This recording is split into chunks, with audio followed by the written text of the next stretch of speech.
দেশীয় জাত, আধুনিক প্রযুক্তি, প্রাণী সম্পদে হবে উন্নতি, এই প্রতিপাদ্যকে সামনে রেখে রাজবাড়ীতে জাতীয় প্রাণী সম্পদ সপ্তাহ ও প্রদর্শনী ২০২৫ শুরু হয়েছে। বুধবার বেলা 11:30টার দিকে সদর উপজেলা প্রাণী সম্পদ দপ্তর প্রাঙ্গণে বর্ণাঢ্য আয়োজনের মধ্যে দিয়ে সপ্তাহব্যাপী এক ব্যতিক্রমধর্মী প্রাণী সম্পদ প্রদর্শনীর উদ্বোধন করা হয়।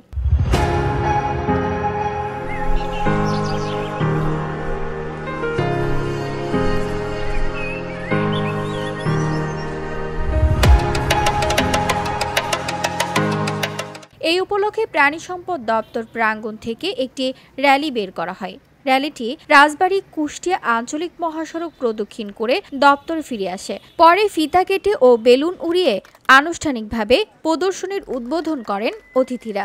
এরপর তারা বিভিন্ন পশু পাখি, আধুনিক প্রযুক্তি ও খাদ্য নিরাপত্তা বিষয়ক 30টি স্টল পরিদর্শন করেন এবং আলোচনা সভায় অংশ নেন। গবাদি পশুর স্টল ছাড়াও প্রদর্শনীতে স্থান পায় পশু পাখির চিকিৎসায় ব্যবহৃত আধুনিক যন্ত্রপাতির স্টল। সেখানে পশু পাখির রোগ নিয়ন্ত্রণ সহ বিভিন্ন সেবা দেওয়া হয়। পাশাপাশি খামারিদের গোখাদ্যের সঠিক পরিমাণ ও মিশ্রণ পদ্ধতিও শেখানো হয়। নিজেদের পালিত পশু পাখি সকলের সামনে প্রদর্শন করতে পেরে অংশগ্রহণকারী খামারিরাও বেশ সন্তুষ্ট। আমি যে একটা কিছু করতেছি, আমি যে একটা নারী উদ্যোক্তা, আমি যে একটা কিছু করতেছি, মানে সবাই মানুষজন দেখুক, জানুক, আমার দ্বারা যদি আরো 5টা মহিলা যদি তার একটা আয়ের উৎস হয়।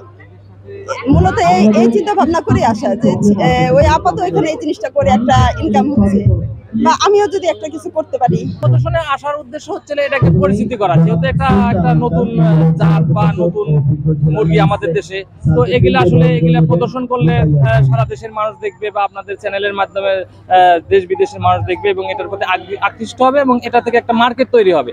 হ্যাঁ, প্রদর্শনীতে আসছে এগুলা নিয়ে যে আসলে সবাই দেখবে, জানবে যে এগুলার হাইব্রিড একটা জাত, এগুলো দ্রুত বড় হয়, দ্রুত গোস্ত বৃদ্ধি হয়, এটা দেশের জন্য আর কি খুবই ভালো।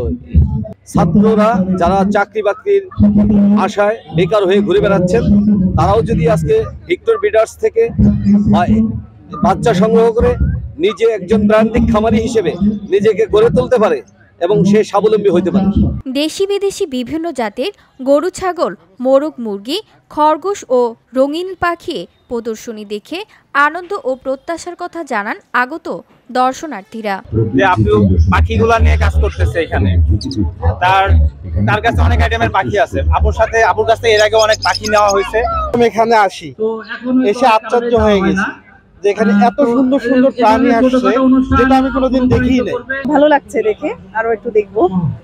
আর বিভিন্ন জাতের মুরগি আছে, তারপরে গরু টরু এখনো দেখিনি, এগুলো সব আসলাম সবাই মিলে। এখানকার পশু পাখি, তারপর অনেক আঙ্কেল অনেক স্টল নিয়ে বসে, তারা তাদের পশু বিদেশ থেকে আমদানি করা যে পশুগুলা, তারপর কবুতর, তারা অনেক কিছুই আনে। তাদের এই পশুগুলো দেখে আমাদের মনেও আগ্রহ জাগে যে বড় হয়ে কিছু একটা করব।